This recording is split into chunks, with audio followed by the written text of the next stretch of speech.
स्वरूपं चिदानन्दकन्दं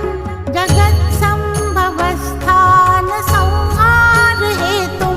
स्वभक्तेच्छया मानुषं दर्शयन्तं नमामीश्वरं सद्गुरुं साईनाथं भवद्ध्वान्तविध्वंसमार्तण्डमीड्यं